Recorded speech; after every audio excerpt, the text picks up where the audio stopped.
హీనంగా కొట్టడం అనేది నిజంగా ఎంతవరకు సబబు అనేది కూడా ఒకసారి ప్రజలు కూడా గమనించాలి. ఇప్పుడు చాలా మంది కూడా రకరకాల వ్యక్తులపైన అభియోగాలు వస్తుంటాయి. దానికి కొన్ని రూట్స్ ఉంటాయి. మీడియా ద్వారానో లేదంటే మేధావుల సమక్షంలోనూ పోలీస్ సమక్షంలోనూ న్యాయ సంబంధించిన విషయంలోనూ లేదంటే న్యాయ సంబంధించిన విషయంలోనూ రకరకాలు అన్నీ ఉంటాయి. కానీ నిన్న ఆ దృశ్యము నిజంగా ప్రజాస్వామ్యానికి రాబోయే పొలిటికల్ యూత్ భవిష్యత్తుకు అది చరమగీతం పాడేటట్టున్నది. అంటే ఎప్పుడు చూడాల కోడలు చాలా మందిని కూడా పొలిటీషియన్ మేము చూసినాము. చాలా వరకు మాకంటే దాదాపు పెద్ద పెద్ద నాయకులను పార్థసారథి లాంటి వ్యక్తులను చూసినాము. అదే సర్వవిధంగా గొంటి శ్రీరామ్ లాంటి వాళ్ళని చూసినాము. అంతెందుకు మా నాయకుడు దివంగత నేత డాక్టర్ రాజశేఖర రెడ్డి గారిని చూశాము. ఎంతోమంది సీనియర్ నాయకులు చాలా మందిని కూడా చూశాం. ఎక్కడా కానీ ఇటువంటి ప్రేరేపణ కానీ సంఘటనలు జరగల. కాంగ్రెస్ కొన్ని సంవత్సరాలు పనిచేసింది, అనేక వేరే పార్టీలు కూడా పనిచేసినాయి. వైసీపీ మా దగ్గర నేనే ఒక 15 సంవత్సరాల ప్రాతినిధ్యం ఇచ్చిన ఈ ప్రాంతానికి. ఎక్కడ కూడా ఒక మహిళలు కానీ పిల్లలు కానీ రైతులు కానీ ప్రజలు కానీ చాలా ప్రశాంతమైన వాతావరణం ఉన్నారు. నిన్న కనీసం అంటే చట్టం ఉందా, పోలీసులు ఉన్నారా, ప్రజాస్వామ్యంలో ఉన్నామా అనేది కూడా చాలా మంది కూడా నిన్న చూసిన సంఘటన చాలా ఒక క్వశ్చన్ మార్క్ అయిపోయింది. ఆల్రెడీ దీని గురించి చర్చ జరుగుతుంది. రాష్ట్రంలో చట్టానికి కళ్ళు లేవు, పోలీసులు నిమిత్త మాత్రంగా ఉన్నారు. ఎవరు ఏది చెప్తే అది తలవుపే ఎస్ బాస్ అనే మూవీలో ఉన్నారు. అంటే ఓవరాల్గా చూస్తే లోకేష్ రాజ్యాంగం రెడ్ రాజ్యాంగం కూడా పూర్తిగా నడుస్తుంది.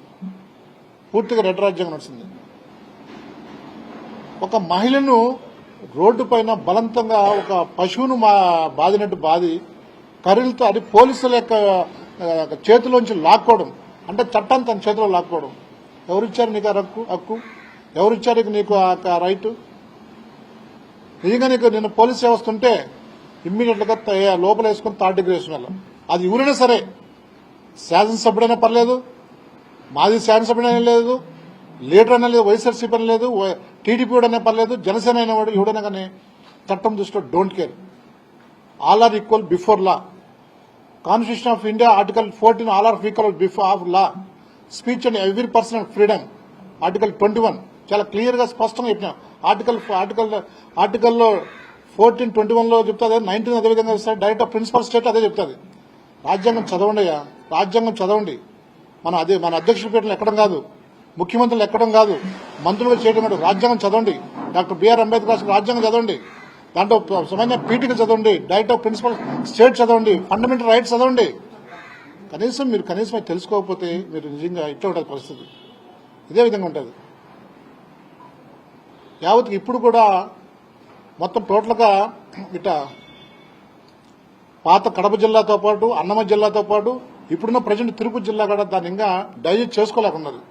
ఏంటి సంఘటన, ఏంటి అన్యాయము, ఏ అనాగరికత, మన సివిలైజేషన్ ఉన్నామా లేదంటే అటవీ ప్రాంతంలో ఉన్నావా? నిజంగా చాలా దురదృష్టకరం. నిజంగా మహిళలు దీనిపైన ప్రొటెస్ట్ చేయాలంటే భయపడతారు. ఎక్కడొచ్చి వాళ్ళపైన లాఠీలు వాళ్ళ బట్టలకు ఎడదీస్తారో ఇప్పదీస్తారని భయపడతారు. కారణం పోలీసులు ప్రేక్షక పాత్ర వహిస్తున్నారు పోలీసులు. ఈ యొక్క దేశంలో రాజ్యాంగంలో ఒక వ్యక్తిని ప్రతిఘటించే వ్యక్తి స్పాట్ తప్పు చేస్తా ఉంటే నిలదీసే హక్కు ఒక పోలీసులకు ఇచ్చారు రాజ్యాంగం. ఎందుకంటే ఆ రాజ్యాంగంలో పొందుపరిచిన రైట్స్, నీకు బిల్లలుంటాయి, ఒక కాకి డ్రెస్ ఉంటుంది, ఒక లాఠీ ఉంటుంది, పైన అశోకుని యొక్క ఏదైతే ఉంటుందో ఆ సింబల్ ఉంటుంది. నీకు మాత్రం రైట్ ఉంటుంది. ఎవరికి ఎక్కడే కానీ ఈవెన్ ముఖ్యమంత్రికి ఉండదు, రాష్ట్రపతికి ఉండదు, యూనియన్ మినిస్టర్కి ఉండదు, ఎవరికి ఉండదు, ఒక పోలీస్ వ్యవస్థకి ఉంటుంది. నీ కళ్ళ ముందు తిరిగేటప్పుడు నువ్వు చూస్తా ఏ విధంగా ఉన్నారు పోలీసులు కూడా. వాళ్ళు కూడా దీనిపైన యాక్ట్ 13లో 3లో వాళ్ళని కూడా చేర్చబడాల్సింది కూడా మనం డిమాండ్ చేస్తున్నాం.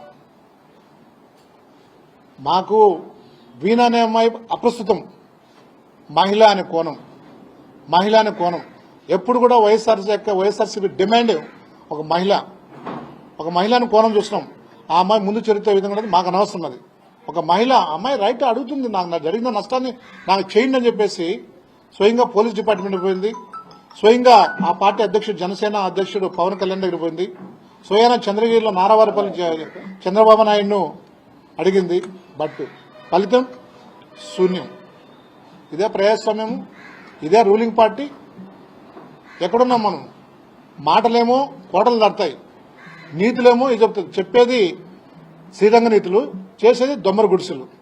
ఇది కూటమి పాలన యొక్క నిర్వహణ, ఇది కూటమి పాలన యొక్క పరిపాలన, ఇది కూటమి పాలన మహిళపైన ఉన్న ప్రేమ, ఇది మహిళల పట్ల ఉన్న శ్రద్ధ, ఇది వీళ్ళ యొక్క దొంగ తిరుగుడు. ఎక్కడ పడితే అక్కడ మహిళలకు రక్షించి ఎక్కడ పడితే అక్కడ విపరీతంగా వాడు మన పోతే అక్కడ సూలూరుపే సత్తువేడులో ఒక ఎమ్మెల్యే అరాచకం, నాజిర్ అనేవాడు గుంటూరులో ఒక అరాచకం, వాడు కూన రవికుమార్ సీనియర్ మోస్ట్ శాసనసభ్యుడు శ్రీకాకుళం ఆడొక అరాచకం. నీ కనీసం నీ ఎమ్మెల్యేల పైన, నీ శాసనసభ్యుల పైన, నీ మంత్రుల పైన, నీ యొక్క దీనిపైన నీకు కనీసం నీకు కంట్రోల్ లేకపోతే, నీకు యొక్క నియంత్రణ శక్తి లేకపోతే, ఇంకొక వ్యక్తి స్వయాన మహేష్ యాదవ్ పార్లమెంట్ సభ్యుడు రైట్ నౌ, ఇంక చెప్పుకుంటా పోతుంటే పుటాలు వస్తుంటాయి. ఇంకో మహానుభావుడు పవిత్రమైన తిరుపతి తిరుమల దేవస్థానంకి ఒక చైర్మన్. అంటే మనం యాక్చువల్గా మనం చూస్తుంటాం ఒక తిరుమలకి ఎంత ఇది ఉందంటే, దాదాపు తిరుమలకు వాటికన్ సిటీ అంత డిమాండ్ ఉంటాయి తిరుమలకి. ఎందుకంటే ఎంతోమంది లార్డ్ వెంకటేశ్వరను ఆయన పైన ఎంతో వందల వేల కిలోమీటర్లు పెట్టుకుని ఆయన నమ్మకం పెట్టుకుని వస్తుంటారు తిరుమలకు. అటువంటి పెట్టుకునే వ్యక్తి ఏ విధంగా ఉండాలనేది కూడా అపాయింట్ చేసే వ్యక్తి కొద్దిగా చూడాలి. అంటే రాజ్యాంగబద్ధంలో ఉన్న పదవుల్లో ఒకసారి ఆలోచించాలా, బుర్ర పెట్టాలా, మైండ్ పెట్టాలా. నీకేదో ఉన్నాడు కదా చేస్తే పోతుందనే ఉద్దేశం కాదు. నిజంగా అది చాలా చాలా నిజంగా సిగ్గుసేటు. మరి మన జనసేన అధ్యక్షుడు పవన్ కళ్యాణ్ గారు మాత్రం, ఎందుకంటే ఆయన కొన్ని శ్లోకాలు చెప్తూ ఉంటాడు, చాలా చెప్తూ ఉంటాడు. అంటే వినయమే ఉంటే ఇంకా చెప్తానే పోతానంట. మీరు చెప్పారు పవన్ కళ్యాణ్ గారు, మాగడ గౌరవం ఉంది.